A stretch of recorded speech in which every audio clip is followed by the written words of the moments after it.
சைரா என் உயிரேன் உயிரானவர்களே, இன்னைக்கு பேசக்கூடிய டாபிக் ரொம்ப ரொம்ப இம்பார்ட்டன்ட். இதில் இருந்து நிச்சயமாக ஒரு தெளிவு உங்களுக்குள்ள ஏற்படும். இது சத்தியமான வார்த்தைகள். இந்த வார்த்தைகள் சாயப்பா உங்களுடைய இதயத்தில் கொண்டு போய் சேர்க்க வேண்டிய ஒரு கட்டாயத்தின் பேரில் இருக்காங்க. இது யாரும் எந்த ஒரு சந்தேகமும் கேள்வியும் எழுப்பலை. இன்னைக்கு பேசக்கூடிய டாபிக் லைட்டான ஒரு ஹிண்ட் கிடைச்சது சாயப்பா கிட்ட இருந்து. இதை இன்னைக்கு நாம் கடைப்பிடிக்கணும். நம்ம வாழ்க்கையில் புது புது விதமான அனுபவங்களை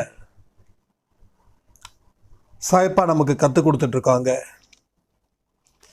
நாம் மனசை வச்சோம் அப்படின்னா நாம் பல சவால்களை கடந்து இந்த உலகத்தில் ஒரு பெரிய சந்தோஷமான ஒரு மனுஷனாக நாம் வாழலாம்.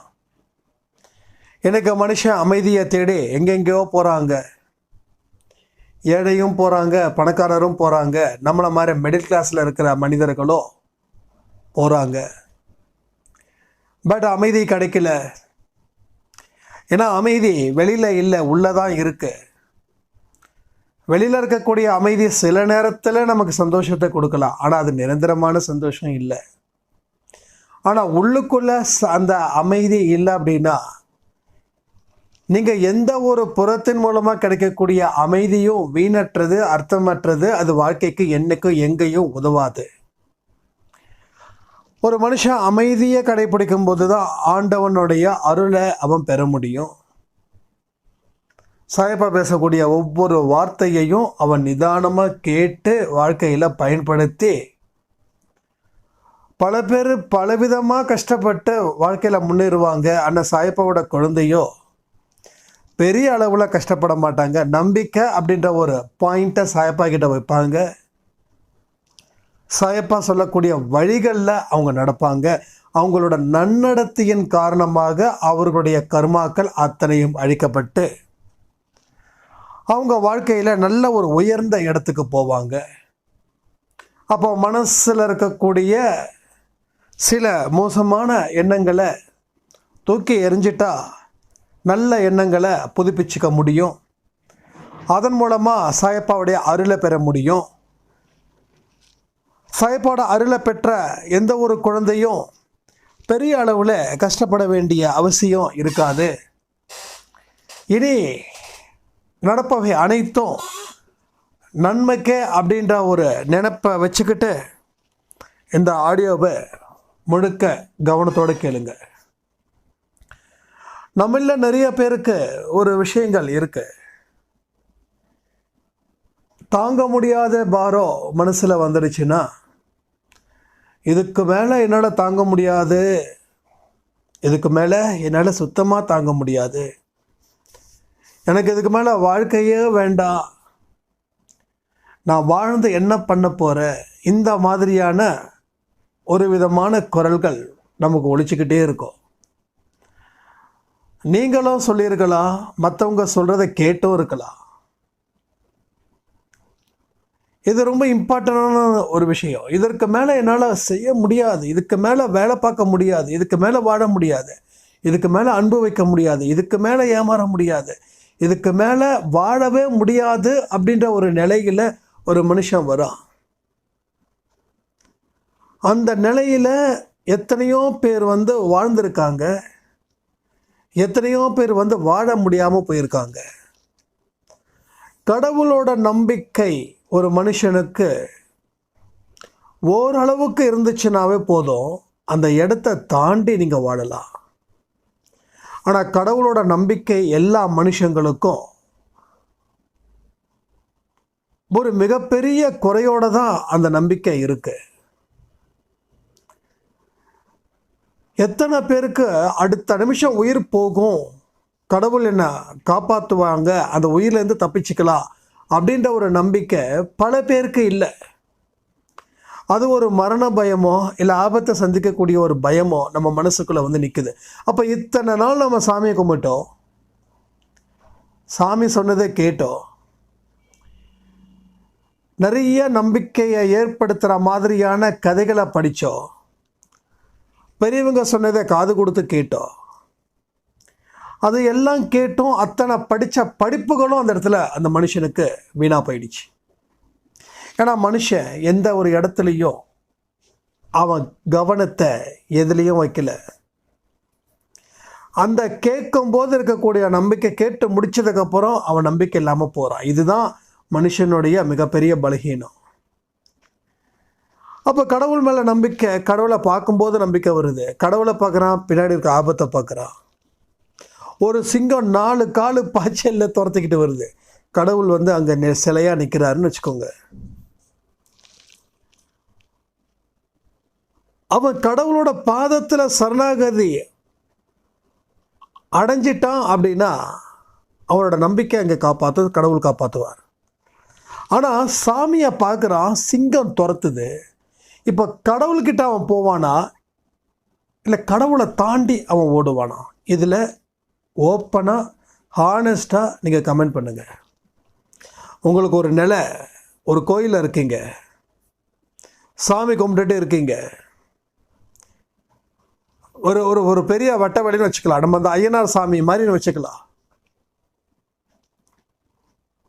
அப்போ நீங்கள் அந்த சாமிக்கிட்ட ஏதோ ப்ரே பண்ணிக்கிட்டே இருக்கீங்க, திடீர்னு ஒரு சிங்கம் சவுண்டு வருது, 4 காலு பாய்ச்சல், ரொம்ப தூரமாக, கிட்டத்தட்ட வந்து ஒரு 1 கிலோமீட்டர் தூரமாக அப்படியே 4 கால் பாய்ச்சலில் வருது. இப்போ நீங்கள் அந்த இடத்த விட்டு ஓடுவீங்களா இல்லை வந்து ஐயனார் சாமி கிட்ட வந்து சரணாகதி அடைஞ்சு என்னை காப்பாற்றுன்னு சொல்லுவீங்களா? இங்கே தான் நீங்கள் எந்த அளவில் நம்பிக்கை வச்சுருக்கீங்களோ அது இங்கே வந்து 100% அது உண்மையாக இருக்கும். கமெண்ட்டை கமெண்ட் பண்ணிவிட்டு அப்புறம் ஆடியோ கண்டினியூ பண்ணுங்கள். ஹானஸ்டான கமெண்ட் போடுங்க, ஏன்னா ரொம்ப ரொம்ப இம்பார்ட்டன்ட். இப்படிலாம் வந்து இல்லை நான் கடவுளோட நம்பிக்கை, அந்த இடத்துல உணர்வு பூர்வமாக இருந்து நீங்கள் பாருங்கள். ஆனால் வலிக்கிறவனுக்கு தான் தெரியும் அந்த வலியை பற்றி.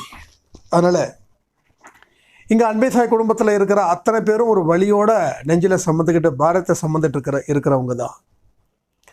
அதை வச்சு நீங்கள் கமெண்டில் கமெண்ட் பண்ணுங்கள். இப்போ என்ன பண்ணுவாங்க, சாமியை தாண்டி ஒரு பயம் வரும், அந்த பயம் நம்மளை துரத்தும். கடைசியில் என்ன ஆகுது, அந்த சிங்கத்துக்கு இரையாகிறத தாண்டி வேற எதுவும் இல்லை. மறுபடியும் என்ன ஆகுது, அடுத்த பிறவி இருக்குது. சரி, கடவுள்கிட்ட போனால் சிங்கம் வந்து அப்படியே போயிடுமா அப்படின்னு சில மனிதர்கள் கேட்கலாம்.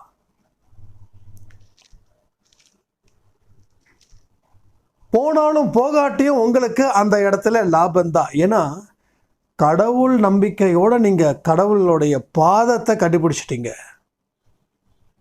நீ என்னை காப்பாற்று, நீ என்னை காப்பாற்றுறியோ காப்பாற்றாமல் போறியோ, நான் உன் பாதத்தில் தஞ்சம் அடைஞ்சிட்டேன் அப்படின்னு. அப்போ உங்களுக்கு அடுத்த பிறவிகள் எப்படி இருக்கும் அப்படின்னா, எப்படியா இருந்தாலும் மனுஷன் பிறக்கிறான்னா அவன் சாவதான் போகிறான் சொல்லுவாங்கல்ல. சின்ன வயசுலேயும் சாவு, பெரிய வயசுலேயும் சாவு. ஸோ அப்படிதான். ஸோ எண்டு இல்லாமல் இல்லை எந்த மனுஷனுக்கும். 6லும் சாவு, 60லையும் சாவு, ரைட்? அப்படி இருக்கும்போது நீங்கள் ஒருவேளை கடவுள் மேலே நம்பிக்கை வச்சு கடவுள் என்னை காப்பாற்றுவார் அப்படின்ற நம்பிக்கையோடு உங்களோட உயிர் பிரிஞ்சாலும் உங்களுக்கு அடுத்த ஜென்மத்தில் ஒரு பெரிய யோகம் அடிக்கும். கடவுளுக்கு அடுத்தடுத்த பிறவி வந்து அடுத்தடுத்த நாள் மாதிரி. அவருடைய கணக்குன்றது வேற, அவருடைய டைரின்றது வேற, மனுஷன் டைரின்றது வேற. நமக்கு அடுத்த பிறவி ஒரு யுகம், ஆனால் கடவுளுக்கு அடுத்த பிறவி வந்து அடுத்த நாள். அது அப்போ உங்களுக்கு இந்த கஷ்டத்தின் அடிப்படையில் நீங்கள் வந்து நம்பிக்கையோட வாழ்வோ சாவோ என்கிட்ட தஞ்சம் அடைஞ்சிடு, நீ வீழ்ந்தாலும் நீ வளருவ அப்படின்னு. என் லைஃப்பில் இந்த ஒரு விஷயத்தை தான் நான் சொல்ல வரணும். அதான் இந்த சிங்கம்லாம் சொல்ல வேண்டியதாக இருந்தது. 6வது அறிவை பயன்படுத்தி என்னென்னமோ செஞ்சேன். பட் சில மோசமான எண்ணங்கள் ஆணவம், திமிரு, அகங்காரம் இதெல்லாம் இருந்ததால், அந்த ஈகோயிசம் இருந்ததால் என்னால் வாழ்க்கையில் வளரவும் முடியல, வாழவும் முடியல. அடித்து தூக்குச்சு, தூக்குன்னு தூக்குச்சு. அதுக்கப்புறம் சாய்பா பற்றி சொல்லும்போது தான் நான் ஒரே வார்த்தை சொன்னேன், அப்போ நான் உன் பாதத்தில் வந்துட்டேன், நீ என்னை வாழ வைக்கிறியா இல்லை சாவடிக்கிறியா, அதை பற்றி எனக்கு கவலையே இல்லை அப்படின்னு சொன்னதுக்கப்புறம் தான் எனக்கு அடுத்த ஜென்மம் தேவைப்படலை. இதே ஜென்மத்தில் நல்ல வாழ்க்கையை நான் வாழ்ந்துக்கிட்டு இருக்கேன். ஸோ வந்து எனக்கு இதுக்கு முன்னாடி இருந்த வாழ்க்கையோட கம்பேர் பண்ணும்போது எனக்கு இது ஒரு கோல்டன் லைஃப், தங்கமான வாழ்க்கை. ஏன்னா என் கூட இருக்கக்கூடிய ஃப்ரெண்ட்ஸுங்க சொல்லும்போது ஆச்சரியப்பட்டு அவங்க பேசும்போது, அப்போ என் வாழ்க்கையில் அவங்க எத்தனை விஷயத்த, எத்தனை அடி, எத்தனை அவமானத்தை, எவ்வளோ கண்ணீரை பார்த்துருப்பாங்க. பட் எப்போ எப்படி பார்க்குறாங்க? ஸோ கோல்டன் லைஃப் தானே. அப்போ வாழ்வா சாவா நீங்கள் அவர்கிட்ட ஒப்படைச்சிட்டிங்கன்னா அவர் என்ன செய்கிறாரோ அதை செய்யட்டும் அப்படின்ற ஒரு நம்பிக்கையோடு நீங்கள் உங்கள் வாழ்க்கையை ஆரம்பிக்கணும். ஆனால் அதுக்காக முயற்சி செய்யாமல் இருக்கக்கூடாது. இதுக்கு மேலே எனக்கு முடியாது சாயப்பா, நீ பார்த்துக்கோ அப்படின்னு சொல்லிட்டு அமைதியாக இருக்கக்கூடாது. உங்களுடைய பிரச்சனைகளை நீங்கள் எதிர்கொண்டு ஃபேஸ் பண்ணிக்கிட்டே இருக்கணும். எந்த கஷ்டங்கள் வந்தாலும், எந்த ஆபத்து வந்தாலும் அவர் மேலே இருக்கக்கூடிய நம்பிக்கை கொஞ்சம் கூட குறைக்கக்கூடாது. ரெண்டாவது, உங்கள் கடமைகளை செய்ய தவறாமல் இருக்கக்கூடாது. உங்கள் கடமைகளை செஞ்சே ஆகணும். இதுதான் நம்மளோட நம்பிக்கையை பலப்படுத்துவதற்கு. ஒரு சாய்ராம் கேட்டாங்க, சரணாகதினா என்ன? எனக்கு ஒன்றும் புரியல. முழு சரணாகதினா என்ன அப்படின்னா, இதுக்கு மேலே வரக்கூடிய வெற்றியோ தோல்வியோ அவமானமோ இல்லை வெகுமானமோ அத்தனையும் அவர்கிட்ட சமர்ப்பணம். உங்களுக்கு வெற்றியிலையும் உங்களுக்கு சந்தோஷம் இல்லை, தோல்வியிலையும் உங்களுக்கு துக்கம் இல்லை. கடவுளாக கொடுத்தாரு, கடவுளாக எடுத்துக்கிட்டாரு. கொடுக்கும்போது என்ன சந்தோஷமோ எடுக்கும் போதும் சந்தோஷமாக இருங்கள். ஆனால் நம்ம ஆள் கொடுக்கும்போது மட்டும்தான் சந்தோஷப்படுவாங்க. எடுக்கும்போது ஐயோ போயிடுச்சே, எப்பா இது எடுத்தாதான்ப்பா இன்னொன்று புதுசாக கொடுக்க வராரு, இதை எடுக்கிறதே மறுபடியும் கொடுக்கத்தான், அது ஏன் புரிய மாட்டேங்குது? இதையெல்லாம் நம்ம நம்பணும். நம்பிக்கை தான் இங்கே ஜாஸ்தியாக இருக்கணும். முழு சரணாகதினா அதான். நீ உனக்கு ஒரு மனுஷன் எதிராக செஞ்சான் அப்படின்னா நீ அந்த மனுஷனை எதிர்த்து பேசவோ அவனை சபிக்கவோ கூடாது. அது உன் தந்தையாகிய தாயுமாகிய குருவுமாகிய சாயப்பா பார்த்துப்பாங்க. உன் வேலையை செய். இதுதான் சரணாகதி. வேற எதுவோ சரணாகதி இல்லை. சரணாகதி தத்துவத்தை முதல் விஷயம், உன் கடமையை செய்ய, பலனை எதிர்பார்க்காத. உன் நண்பனுக்குன்னு ஒரு கண்ணாடியில் போட்டு பார்க்காத, உன்னோட எதிரிக்குன்னு ஒரு கண்ணாடியை போட்டு பார்க்காத. ஒரே கண்ணாடியில் அத்தனை பேரையும் ஒரே விதமாக பாரு. அந்த ஒரே விதமான பார்வை அன்பு செலுத்துகிற பார்வையாக மட்டும் இருக்கட்டும். ஒரு மனுஷன் உங்களுக்கு விரோதம் செஞ்சால் நீங்கள் அவனுக்கு விரோதத்தை திரும்பி செஞ்சீங்கன்னா அங்கே பகைமை தானே இவ்வளோ இருக்கும். எதிரிய நண்பனா நேசி. உனக்கு எதிராக எவன் என்னன்னா சதி திட்டம் பண்ணாலும் பண்ணட்டும், சாயப்பா மேல நம்பிக்கை வைய, நான் பார்த்துக்கிறேன். யாருக்கு என்ன செய்யணுன்றது நீ என்கிட்ட சொல்லாத. உன்னோட அறிவு இந்த பிறவியில் மட்டும்தான். ஆனால் உன்னை பல பிறவியில் நான் தெய்வமாக இருந்து உன்னை பார்த்துருக்கேன். எனக்கு தெரியும் உனக்கு என்ன கொடுக்கணும், என்ன கொடுக்கக்கூடாது. என்ன கொடுத்தா அது நல்லா இருக்கும். அதனால் என்கிட்ட அதை வேணும் இதை வேணும், எதிரியை பழி வாங்கணும்னு சொல்லி கோயில் பக்கம் வராத. நீ கோயில் பக்கம் வந்தால் உன்னோட இருக்கிற அத்தனை ஆசீர்வாதத்தையும் நான் பிடுங்கிடுவேன் மறுபடியும். இது நமக்கு தேவையா? நம்மளே ஏதோ புண்ணியம் பண்ணணும்னு சொல்லி சிலதை நம்ம சொத்து சேர்த்து வச்சுருப்போம். சொத்துனா என்னது? புண்ணிய சொத்து. ஆனால் அதை இன்னொரு மனுஷன் கலைக்கிறான்னு சொல்லி அவன் மேலே பயங்கரமாக அவனை திட்டுன்னு திட்டி அவனை அதை பண்ணி இதை பண்ணி அவன் வாழ்க்கையை நாசம் பண்ணி எதுக்கு? இன்னும் வாழ வேண்டியது என்ன? கிட்டத்தட்ட 4 லட்சம் வருஷம் வாழணும். 4000 வருஷம் இல்லை, 40,000 வருஷம் இல்லை, 4 லட்சம் வருஷம் வாழணும். அப்போதான் இந்த யுகம் ஒரு முடிவுக்கு அடுத்த யுகம் தோன்றுன்றாங்க. இப்போ நமக்கு ஐ திங்க் ஒரு 4000 இயர்ஸ் தான் முடிஞ்சிருக்குது. 4000 எங்க, 4 லட்சம் எங்க? அப்போ கடவுள் கொடுத்த வாய்ப்பாக நான் பார்க்குறேன். இதை 10வது படிக்கிறதுக்கு 1 வருஷம் இல்லை, உனக்கு நான் இப்போ கிட்டத்தட்ட 10 வருஷம் இருக்குது. நீ பொறுமையாக நிதானமாக படித்து நல்லா 100க்கு 100 எடுத்து அதை முடிச்சிடுன்றார் கடவுள். அப்போ அந்த 4 லட்சம் வருஷத்தை நான் பயன்படுத்திக்க போகிறேன். அப்போ ஒவ்வொரு பிறவியையும் நான் சரியான முறையில் நான் பயன்படுத்தி பல ப்ரொமோஷனை வாங்கி கடவுள்கிட்ட நான் சரணாகதி அடைய போகிறேன். என்னோடய ஆத்மா எங்கே இருக்கணும்? கடவுள்கிட்ட சாந்தி அடையணும். அவ்வளோதான். நான் பிறந்தாதானே இதை அனுபவிக்கணும். திரும்ப திரும்ப ஒரு மனுஷன் மேலே அவன் நம்ம பழி சுமத்துறதாலேயோ இல்லை நம்ம பழி சுமத்துறது நியாயமாக இருந்தாலும் அது மூலமாக வரக்கூடிய பாவம் எனக்கு எதுக்கு? ஏதோ ஒரு இடத்துல இங்கேயும் நான் படித்த ஒரு விஷயம், இந்த நான் வெஜிடேரியன் விஷயத்துக்கு ஒரு பெரிய கன்ஃபியூஷன் இருந்தது. சாப்பிடலாமா வேண்டாமா? அத்தனை உயிரையும் இரக்கத்தோடு பார்க்க சொல்கிறாங்களே. நம்ம மீனை சாப்பிட்றோம், ஆடை சாப்பிட்றோம், கோழி சாப்பிட்றோம், எல்லாம் சாப்பிட்றதுக்கு நல்லா டேஸ்ட்டாகவும் இருக்குது, உடம்புக்கு சத்துன்னு சொல்கிறாங்க. அப்போ இது பாவம் தானே அப்படின்னா, ஆமாம் பாவம். இதான் பதில். பாவங்கள் தான், 100க்கு 100 பாவம்தான். ஒரு உயிரை கொன்று சாப்பிட்றோம். நம்ம உயிரை ஒரு இன்னொரு விலங்கு கொன்று சாப்பிட்டா அது என்ன ஆகும்? அது பாவம் தானே. அது மாதிரி தான் இதுவும். மனுஷன் எதை பண்ணாலும் பாவம் இல்லைன்னு சொல்லி நிறையா மனுஷங்க என்னென்னமோ செய்கிறாங்க. விலங்குகள் மனுஷனுக்காக படைக்கப்பட்டதுன்னு சில பேர் நான் வெஜிடேரியனுக்கு சப்போர்ட் பண்ணுறவங்களும் இருக்காங்க. ஆனால் அந்த விலங்குகளுக்கும் உயிர் இருக்குது, அந்த விலங்குகளுக்கும் அப்பா அம்மா எல்லாமே இருக்காங்க இல்லை? விலங்குகளுக்கும் தாய் பாசம் இருக்குது. ஒன்றும் இல்லை, ஃபார் எக்ஸாம்பிள் நம்ம வீட்டில் இந்த புறா முட்டை போட்டு இப்போ அழகழகான குழந்தைங்க 2 குழந்தைங்க நம்ம வீட்டில் தான் இருக்குது. அது ஒரு கத்தாழை, அதில் அது முள் குத்துற இடத்துல எப்படி தான் அந்த குழந்தைங்கள பாதுகாக்குதுன்னு தெரியல. அதில் கொஞ்ச நாள் பறக்கிற ஸ்டேஜில் இருக்குது. ஸோ அதுக்கு முன்னாடி ஃபுல்லாக அது கூடவே இருக்கும். 2 புறா டியூட்டி பார்க்கும். ஒரு புறா நைட்டில் இருந்து காலையில் வரைக்கும் இருக்கும், அடுத்த இன்னொரு புறா வந்ததுக்கப்புறம் அது காலையில் இருந்து ஈவினிங் வரைக்கும் இருக்கும். என்ன மாதிரியான கம்யூனிகேஷன்? சான்ஸே கிடையாது. தன்னோட குழந்தைங்க மேலே வச்சுருக்கக்கூடிய பாசம், ஏன்னா மனுஷன் மட்டும்தானா நம்ம குழந்தைங்க மேலே பாசம் வச்சுருக்கான்? இல்லை, எல்லா உயிரினமும் பாசம் வைக்க தான் செய்யுதுங்க. நம்ம என்ன பண்ணுறோம்? கோழி முட்டையும் சாப்பிட்றோம், சம்டைம்ஸ் புறா முட்டையும் சாப்பிட்றோம். புறா முட்டை உடம்புக்கு சத்து. ஸோ முட்டை சாப்பிட்டாலும் அது ஒரு உயிரினம் தான். அந்த முட்டை நான் வெஜிடேரியன்னு நினச்சி நான் சாப்பிட்டேன். ஆனால் அதே 2 முட்டை தான் அடை காக்குது.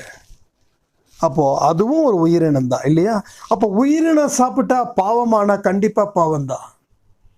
எப்போ உனக்கு உயிரினங்கள் சாப்பிட வேண்டாம், இது பாவம்னு செய்கிறியோ அப்போ நீ அதை விட்டுடு. ஏன்னா அதை விட கொல்ல பாவத்தை பண்ணியிருக்கோம், அதை விட பாவங்கள் ஜாஸ்தி.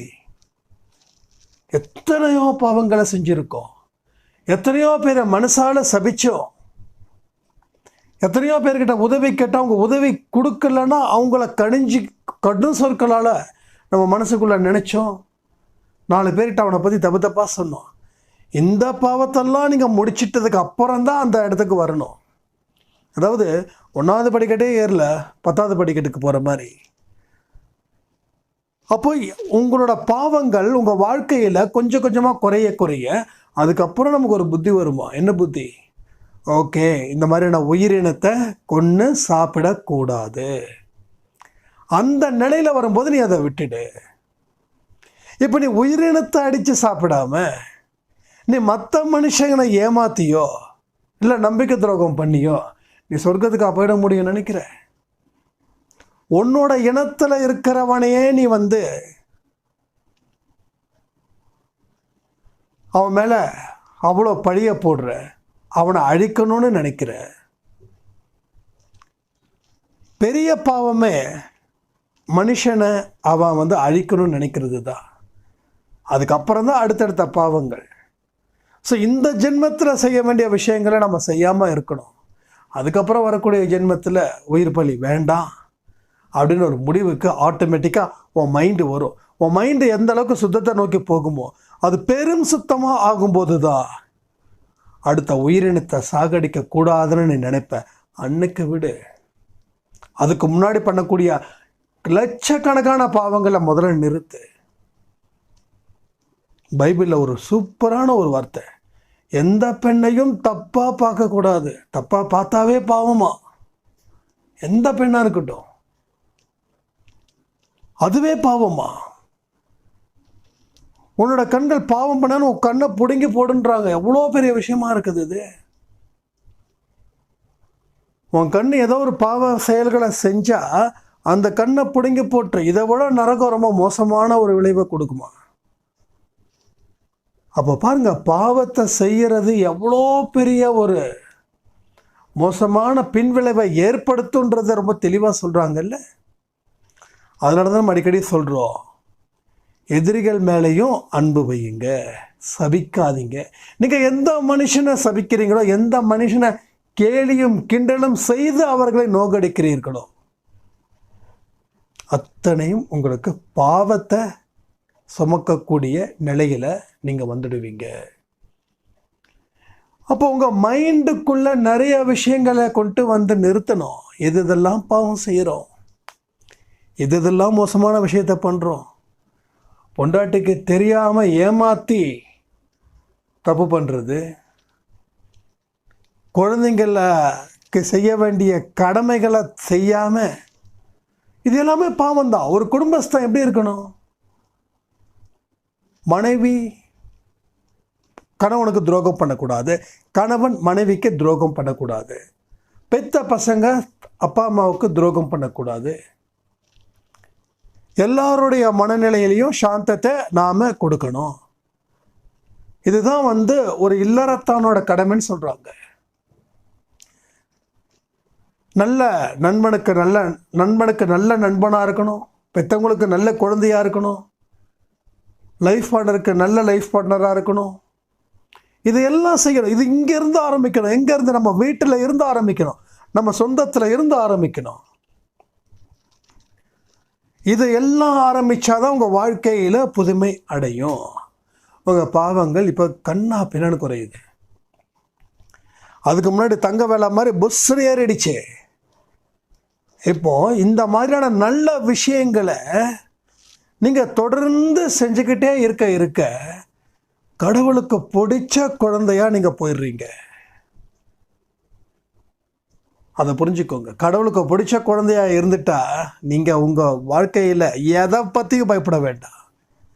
இப்போலாம் நம்ம என்ன பண்ணுறோம்? எதிரிகளை பார்த்து பயந்துக்கிட்டே இருக்கோம்.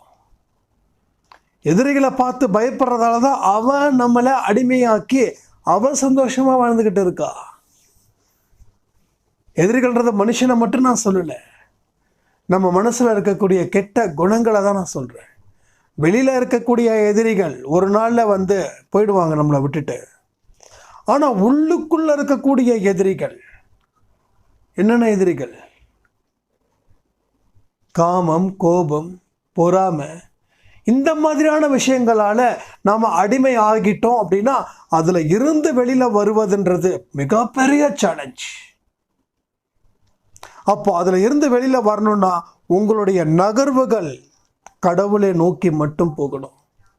குதிரைக்கு எப்படி கடிவாளம் போடுறாங்களோ அதே மாதிரி வேற எந்த பக்கத்துலேயும் கவனத்தை திசை திருப்பாமல் ஒரே திசையில் நீங்கள் ட்ராவல் பண்ணணும்.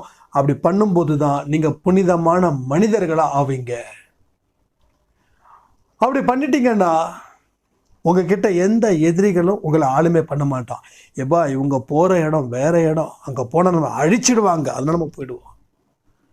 இப்போ கோவன்ற விஷயத்த நீங்கள் ஒழிச்சு கட்டிட்டீங்க, காமன்ற விஷயத்த ஒழிச்சு கட்டிட்டீங்க, பொறாமன்ற விஷயத்த ஒழிச்சு கட்டிட்டீங்க. அப்போ உங்களுக்கு எதுவும் அடிமைப்படுத்த முடியாது. நீங்கள் இனிமேல் சுதந்திரமான மனிதன். உங்களுக்கு சுதந்திரம் வந்தாச்சு. சுதந்திரமான மனுஷன் வாழ்க்கை எப்படி இருக்கும்? 10 லட்ச ரூபாய் கடனை வாங்கிட்டு எந்த ஊர்லேயும் வாழ தெரியாமல் எல்லா ஊர்லேயும் ஓடுற மக்களை பார்க்குறோம். ஆனால் எல்லா கடனையும் அடிச்சிட்டா கடன்காரனுக்கு எதிரில் கூட நம்ம வாடகை வீட்டில் கூட குடியிருக்கலாம். ஏன்னா அவன் கேட்க போகிறது இல்லை. ஏன்னா நீங்கள் இத்தனை வருஷம் அவனுக்கு அடிமையாக இருந்தீங்க. ஏன் அடிமையாக இருந்தீங்க? அவங்ககிட்ட துட்டு வாங்கினதால. இப்போ துட்டை திருப்பி கொடுத்தாச்சு, இனி அவனுக்கு அடிமை கிடையாது இல்லையா? அப்போது அதுக்கு முன்னாடி அவரோட நிழலில் கூட நம்ம இது பண்ண மாட்டோம், ஐயோ வந்துட்டான் அப்படின்னு. இப்போ என்ன பண்ணுவோம்? அவர் நம்ம பக்கம் திரும்பணும்னு சொல்லிட்டு பாட்டு அதிகமாக வைப்போம், இல்லை வெளியில் வந்து டான்ஸு கூட ஆடுவோம். ஏன்னா உங்களோட கடன்கள் முடிச்சாச்சு, இனி நீங்கள் அடிமை கிடையாது, நீங்கள் சுதந்திரமான மனுஷன். அப்போ இந்த மாதிரியான எதிரிகளான எண்ணங்கள் இருக்கு இல்லையா, அதில் இருந்து உங்கள் வாழ்க்கையில் மாற்றத்தை யார் ஏற்படுத்தணும்? ஏற்படுத்துவதற்கு முயற்சிகளை நீங்கள் செய்யணும். அப்படி நீங்கள் முயற்சிகளை செய்ய செய்ய உங்கள் வாழ்க்கை புனிதம் ஆக்க லட்சம் பேர் உங்களை கைவிட்டாலும் சாயப்பா உங்களை கைவிட மாட்டார். சில பேர் நினைப்பாங்க, என்ன வாழ்க்கையில் இவ்வளோ பெரிய நல்ல மனுஷனாக வாழ்ந்தோம், நம்மளை அத்தனை பேரும் கைவிட்டுட்டாங்களேன்னு புலம்புறதை நிறுத்துங்க, அழுவுறதை நிறுத்துங்க. அப்போ தான் அடுத்த வாழ்க்கை தெரியும். அழுது அழுது கண்கள் மங்கி போயிடுச்சு. அழாமல் இருந்தால் தான் தெளிவாக இருக்கும். ஒரு காரில் போகிறோம், மழை தண்ணி வருது, என்ன ஆகுது? அந்த கண்ணாடியில் அந்த மழை நீர் இருந்துச்சுன்னா வண்டி எப்படி ஓட்ட முடியும்? உடனே என்ன பண்ணுறாங்க? அந்த மழை தண்ணியை க்ளீன் பண்ணுற மாதிரியான விஷயம் இருக்கு இல்லையா, அதை அவங்க போட்டு விடும்போது தெளிவாகுது. கண்ணு கலங்கியே இருக்குது, கை விட்டுட்டாங்க அப்படின்னு. உங்கள் உயர்ந்த அன்புக்கும் உயர்ந்த பண்புக்கும் உயர்ந்த சிந்தனைக்கும் அந்த கண்ணில் இருக்கக்கூடிய கலங்கலான கண்ணீரால் தான் எந்த ஒரு வழியும் உங்களுக்கு தெரிய மாட்டேங்குது. கண்களை தொடச்சி தைரியமாக நிமிர்ந்து உட்காந்து, சாய்ப்பா என்னை நீ காப்பாற்ற போகிறல்ல, இனி நீ தான் என்னை காப்பாற்றணும்னு சொல்லி பாருங்கள். மனசுக்குள்ளே அதை தியானித்து பாருங்கள். தியானிக்க லட்சம் பேர் என்ன, கோடி பேர் என்ன, எத்தனை மில்லியன் பேர் உங்களை கைவிட்டாலும் நீங்கள் காக்கப்படுவதுன்றது உறுதியான வார்த்தை. இதை மனசுக்குள்ளே வச்சுக்கோங்க. மறுபடியும் சொல்கிறேன், அவர்கிட்ட மட்டும் நீங்கள் சரணாகதி அடைஞ்சிட்டா உங்கள் வாழ்க்கை இனி எப்பயுமே ஏறுமுகத்தில் தான் இருக்கும். இந்த இடத்துல சரண்டர் அப்படின்னா சந்நியாசமோ இல்லை அவங்கள தனிமைப்படுத்திக்கிறதோ இல்லை. சில பேர் என்ன பண்ணுவாங்க, தனக்கு ஒரு பெரிய பவர் இருக்கிற மாதிரி தன்னை தனிமைப்படுத்திக்கிட்டு ஊருக்கு தன்னை ஒரு பெரிய கடவுள்கிட்டேருந்து அந்த தூதுவர் மாதிரி காட்டிப்பாங்க. மக்களோட மக்களாக ஒன்றிணைக்கணும், மனம் மட்டும்தான் மாறுபட்டு இருக்கணுமே தவிர வெளியில் இருக்கக்கூடிய அப்பியரன்ஸை மாற்றணுன்ற அவசியம் எங்கேயுமே கிடையாது. அதை புரிஞ்சுக்கோங்க. கடவுளை தாண்டி யாரும் அந்த இடத்துக்கு போகவே முடியாது. எந்த ஒரு மனுஷன் கடவுளை பார்க்கவும் முடியாது, உணர மட்டும்தான் முடியும். எந்த மனுஷனான கடவுளை பார்த்தேன் அப்படின்னா அவங்க பின்னாடி போய் நிற்காதீங்க. அவங்க செய்யக்கூடிய பாவத்தில் உங்களுக்கும் பங்கை வச்சுக்கிட்டு அவங்க பாட்டுக்கு போயிடுவாங்க. அந்த பாவத்தையும் நீங்கள் சுமக்கிற முதல் ஆளாக வந்து நிற்பீங்க. ஸோ எல்லா விஷயத்துக்கும் அடிப்படை காரணம் நம்ம மனசில் எழக்கூடிய அளவில்லாத ஆசைகள், அதன் மூலமாக செய்யக்கூடிய தவறுகள், அதன் மூலமாக பெறக்கூடிய பாவங்கள், அதன் மூலமாக வாழ்க்கையை கெடுக்கக்கூடிய நரகமான வாழ்க்கை. அப்போ இந்த நரகமான வாழ்க்கைக்கு தயாராக இருந்துச்சுன்னா ஆசைகளை கட்டுப்படுத்துங்க, பேராசைப்படாதீங்க, இருக்கிறத சந்தோஷமாக வச்சுக்கோங்க. உங்களோட அத்தனையும் ஒரு வரமாக நினச்சிக்கோங்க. உங்கள் சொந்தம் ஒரு பெரிய வரம், உங்கள் எதிரிகள் ஒரு பெரிய வரம், உங்கள் செல்வம் பெரிய வரம், உங்கள் புருஷன் உங்கள் பொண்டாட்டி பெரிய பெரிய பெரிய பெரிய வரம். உங்களோட லைஃப் பார்ட்னர் மோசமான மனுஷனாக இருந்தால் கூட அவர் உங்களுக்கு கிடைச்ச ஒரு வரம். சொன்னால் என் மேலே கோவப்படுவீங்களா? பட்டுக்கோங்க. ஆனால் இதுக்கு பின்னாடி இருக்கக்கூடிய உண்மையை புரிஞ்சுக்கிட்டிங்கன்னா நீங்கள் கோவப்பட மாட்டீங்க. ஏன்னா அந்த அளவுக்கு நீங்கள் பாவம் பண்ணதால தான் எப்படி ஒரு கொடுமையான மனுஷன் உங்களுக்கு லைஃப் பார்ட்னராக வந்திருக்காங்க. அப்போ நீங்கள் என்ன பண்ணணும்? அதை நீங்கள் அனுபவிக்கணும், அந்த வழியை நீங்கள் அனுபவிக்கணும். அப்போ கடவுள்கிட்ட ஒட்டு மொத்தமாக ஒப்படைச்சாச்சு, வழியும் அனுபவிச்சாச்சு. இனி வாழ்க்கை எப்படி இருக்கும்? வெளிச்சமாக இருக்கும். ஒரு மிகப்பெரிய வாழ்க்கையில் திருப்பங்கள் உங்களுக்கு டெஃபினட்டாக நேரும். கடவுள் உங்கள் இதயத்தை மட்டும்தான் பார்க்குறாங்க. நீங்கள் படித்த படிப்பை பார்க்கல, உங்கள் அறிவை பார்க்கல, உங்களுடைய இதயத்தில் எழக்கூடிய எண்ணங்களை மட்டும்தான் அவங்க பார்க்குறாங்க. அப்போ அதுக்கு தகுந்த மாதிரி தான் உங்களுக்கு பீப்புள்ஸ் அரேஞ்ச் பண்ணுவாங்க. ஒரு காலத்தில் எனக்கு என்னை சுற்றி இருக்கிற கூட்டங்கள் அத்தனையும் ஏமாற்றக்கூடிய கூட்டங்களாகவே இருந்தது. நம்ம தான் தில்லாலங்கடி, நம்ம சுற்றி இருக்கிறவனும் தில்லாலங்கடியாக இருக்கானே அப்படின்னு நான் யோசித்தேன். ஆனால் இன்னைக்கு அந்த சாயம் அப்படின்றது மாறிடுச்சு. நான் இன்னைக்கு நல்லவனாக மாற என்னை சுற்றி இருக்கிறவங்களும் நல்லவனாக மாறுறாங்க. இது எப்படி சாத்தியமாச்சு? சில பேர் சொல்கிறாங்க, நான் மட்டும் மாறினா போதுமா, அவங்களும் மாறணும்ல. முதல்ல நீங்கள் மாறுங்க. நீங்கள் மாறினாதான் அத்தனை விஷயமும் நடக்கும். ஒன்றே சொல்லுவாங்க, சுற்றி இருக்கிறவங்க மாறலாம், ஆனால் என் கட்டின புருஷன் மாறலையே. நீங்கள் மாறினீங்களா? உங்கள் கட்டின புருஷன் நீங்கள் மனசார சபிக்காமல் இருக்கீங்களா? திட்டாமல் இருக்கீங்களா? ஏன்டா இந்த ஆளை கல்யாணம் பண்ணிக்கிட்டோன்னு எத்தனை தடவை நீங்கள் புலம்பிருக்கீங்க? வெளியில் ஒரு மனுஷங்கிட்ட நான் சொல்லலையா, நீங்கள் சொல்லலாம். வெளியில் ஒரு மனுஷங்கிட்ட சொன்னா என்ன, சொல்லாட்டி என்ன, இதயத்தில் இருக்கக்கூடிய ஒவ்வொரு விஷயத்தையும் கடவுள் பார்த்துட்ருக்காருன்ற ஒரு விஷயத்தை ஏன் தெரியாமல் விட்டுது? அதை நீங்கள் தெரிஞ்சிருக்கலாம் இல்லையா? தெரிஞ்சிருந்தா, உங்கள் எண்ணங்களை சுத்தப்படுத்தி இருந்தா, இந்நேரம் உங்கள் கணவர் உங்களுக்கு ஒரு தெய்வம் மாதிரி தெரிவார். ஏன்னா அத்தனை தவறுகளையும் விட்டுடுவார். உங்களை விட உயர்ந்த ஒரு இடத்துல நிற்க வைப்பார் சாயப்பா. புரிஞ்சுக்கோங்க. அதெல்லாம் அடிக்கடி சொல்லுவேன், உங்கள் கணவர் எப்படிப்பட்ட மோசமான மனுஷனாக இருந்தாலும், கேரக்டர் சரி இல்லாமல் இருந்தாலும், சரி பண்ண வேண்டிய பொறுப்பு உங்களுக்கு இல்லை, அவருக்கு இருக்குது. ஏன் அப்படின்னா, நீங்கள் சரியான மனுஷனாக வாழ்ந்துக்கிட்டு இருக்கீங்க. அந்த அடிப்படையில் சொல்கிறேன், மாற்ற வேண்டிய பொறுப்பு உங்களுக்கு கிடையாது, அது சாயப்பா கிட்ட. அதான் அந்த தஞ்சம், சரணாகதி. நான் மாற்ற முயற்சி பண்ண மாறல, அதனால வாழ்க்கையை வெறுத்துட்டேன். இதுதான் எல்லாருக்கும், உங்களுக்கு மட்டும் இல்லை, எல்லாருக்கும் இதான் வரும். இதை முதல்ல முடிவு பண்ணுங்க. இது சரியான திசைக்கு கொண்டு போங்க. அடுத்த திசையில் என்ன பண்ணணும், என்ன செய்யணுன்றதை அவர் பார்த்துப்பாரு. நீங்கள் கவலைப்படாதீங்க, கண்ணீர் விடாதீங்க.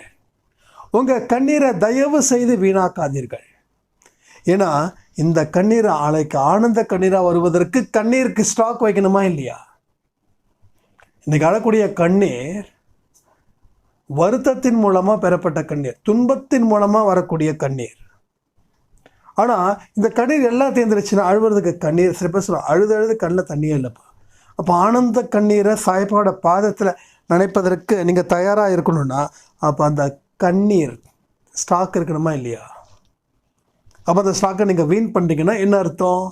அப்போ வேறு யாருக்கிட்டையாவது கொஞ்சம் கண்ணீர் கொடுமா. அந்த கண்ணீரை சாயப்பாய வாழ்க்கையில் நிறைய நல்ல விஷயத்த நடத்தியிருக்காரு. அவருடைய பாதத்தை நான் ஆனந்த கண்ணீரில் நினைக்கணும் அப்படின்னு இரவல் வாங்க முடியுமா? ஸோ அழ வேண்டியதுக்கு மட்டும் அழுவுங்க. அழுவுறதால எந்த பலனும் இல்லை. கவலைப்படுறதால எந்த ஒரு மனுஷனும் ஒரு ஜான் கூட உயரத்தை வைக்கவோ குறைக்கவோ முடியாது. கவலைப்படுறதால மேலும் மேலும் கவலைகள் தான் நம்ம வாழ்க்கைக்கு வரும். அது சிறப்பான ஒரு இடமா நிச்சயமாக இருக்காது. அது தெரிந்த பின்னும் நம்ம இந்த மயக்கத்தில் இருந்தால் யாருடைய தவறு? தொடர்ந்து நம்ம தப்பு செஞ்சுக்கிட்டே இருக்கோம். என் வாழ்க்கை எப்படி போயிடுச்சு, எப்படி போயிடுச்சு, எப்படி போயிடுச்சு. உங்கள் வாழ்க்கை இப்படி தான் போகணும், அதை கணக்கு. அதை நீங்கள் முழு மனசோடு ஆதரிக்கணும். உங்கள் வழியை நீங்கள் ஒத்துக்கணும். என்ன வழி இருந்தாலும் வாழ்க்கையில் முன் வச்ச காலை பின் வைக்கக்கூடாது. சாயப்பா மேலே சபதம் போட்டு நீங்கள் வாழ்க்கையில் வாழ்ந்துக்கிட்டே இருக்கணும். ஒவ்வொரு அடியும் உங்கள் வாழ்க்கையில் வெற்றிகரமான ஒரு விஷயத்தை கொண்டு வருவதற்காக மட்டும் நினச்சிக்கோங்க. நான் இவ்வளோ அழுகுறேன், இவ்வளோ கஷ்டப்படுறேனே அப்படி ஃபீலே பண்ணக்கூடாது. அப்படி ஃபீல் பண்ணிங்கன்னா ஃபீல் பண்ணிட்டு தான் இருப்பீங்க. இந்த ஒவ்வொரு அழுகையும் நான் நாளைக்கு சிரிப்பதற்கான வாழ்க்கை. ஒரு சட்டு அழுகையும் உங்கள் வாழ்க்கையில் மாற்றத்தை உருவாக்கக்கூடியதற்கான பதிவுகள் நினச்சிக்கோங்க. உங்கள் வாழ்க்கை எங்கேயோ போக போகுது. ஒரு பெரிய இடத்துக்கு நம்ம போக போகிறோம். இது நிச்சயமான உண்மை. உங்கள் மூலமாக தான் சாயப்பா உங்கள் குடும்பத்துக்கு வராருன்றதையும் புரிஞ்சுக்கோங்க. இது உண்மையான வார்த்தையும் கூட. ஏன்னா உங்களுக்கு இருக்கக்கூடிய அந்த அறிவு பல ஜென்மத்தில் ஏற்பட்ட அனுபவம். நீங்கள் படிக்காமல் இருக்கலாம், ஆனால் உங்களுக்கு உள்ள இருக்கக்கூடிய சக்தி படித்தவங்களை விட தாண்டின சக்தி. அதை புரிஞ்சுக்கோங்க.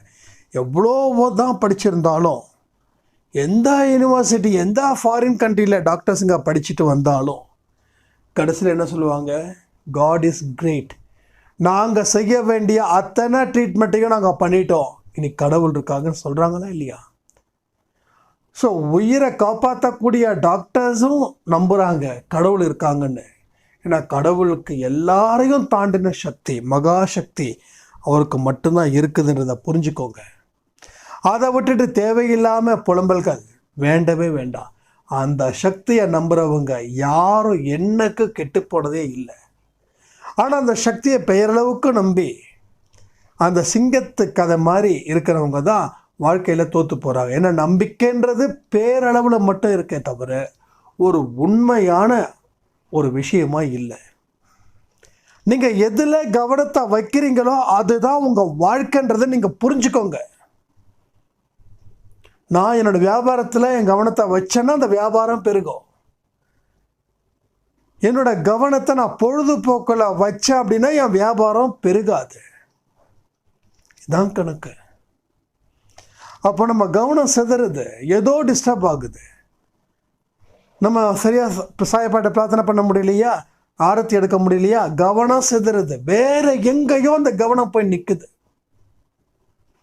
அப்போது கவனத்தை நாம் திசை திருப்பணும். தப்பு, இப்படியே போனால் நம்ம வாழ்க்கை மேலும் மேலும் ஆபத்தை சந்திக்கக்கூடிய நிலைக்கு நாம் போயிடுவோம்னு சொல்லி அதில் இருந்து வெளியில் வந்துடணும். இல்லைன்னா என்ன ஆகுது? நமக்கே தெரியாமல் நம்ம பாட்டுக்கு போயிட்டே இருப்போம். கடைசியில் ஒரு புதக்குழியில் போய் விழுந்துடுவோம். ஆள் இல்லாத புதக்குழி. அந்த இடத்துல சுற்றியும் ஆளே இல்லை. நீங்கள் என்னதான் உதவி உதவி உதவின்னு சொல்லி கற்றுனாலும் தெரியாது. அது புரிஞ்சுக்கோங்க. அப்போ நம்மளோட வாழ்க்கையில் நமக்கே தெரியாத சில விஷயங்கள் நடக்கும். அப்போ அதை நம்ம உறுதிப்படுத்தணும். இது கரெக்டாக இல்லையா, இது இருந்துச்சுன்னா சரின்னுச்சுன்னா ஓகே, சரியில்லைன்னா அது எவ்வளோ சந்தோஷத்தை கொடுத்தாலும் அதை தடுத்து நிறுத்தினா நாம் துன்பத்தை வென்றுட்டோன்னு அர்த்தம்.